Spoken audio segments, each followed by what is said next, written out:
Okay, how many times you get the arm lock, you get stuck in this position, and the guy locks it down here like this? This is probably the most common type of arm lock defense. Very strong, in fact. And so a lot of people struggle really hard to get the arm free, and they end up losing the position. Typically, if I get the arm lock, I just kind of hang out here, make sure I don't lose the arm, and wait till he gets bored, right, and gives up. But some of the things that if you really feel like you need to get the arm lock out, okay? This hand in here is a very common situation. Some people will put this hand in here either to push the leg off the head or to have it as an advantage when they end up on the top to kind of push away so that their head is not as controlled. So I don't like them having this hand in here. So a couple options to deal with this. This hand is going to come all the way down here. Now I can grab my own wrist and pry this out, okay? So that's one option. Another one is a very quick, simple answer. Is as I'm holding my collar here, I always like having this hand out here so I can keep my stability, is to take this hand and I'm gonna slap this down. As I take my leg off, I'll kick it out and kick it right back over, okay? So that's one option. Now, you still have to untie this knot. He's got a really nice lock in here.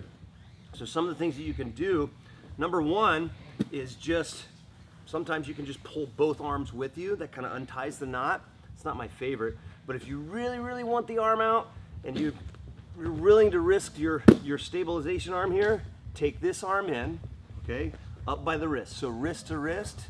This arm is now gonna come out. You're gonna bend his elbow down a little bit so you can reach and grab. Now I'm gonna lean towards his head. As I'm leaning that direction, I'm pulling this elbow out and I'm driving this elbow down, and it's really twisting. It's a lot of pressure on the arm. I take it back immediately, right away. Always finish your arm locks. 1, 2. Good wrist control. Now, my favorite option there is doing the same thing, but I'm going to use my own tail so I can still have my stability on.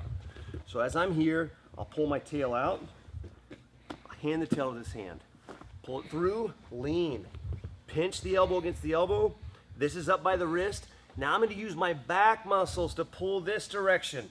Okay, I'm using the prying action here with my elbow, but what's really powerful here is once I get this grip nice and tight, I lean and I rip it with my back muscles. Now I grab 1, 2, finish the arm lock, okay?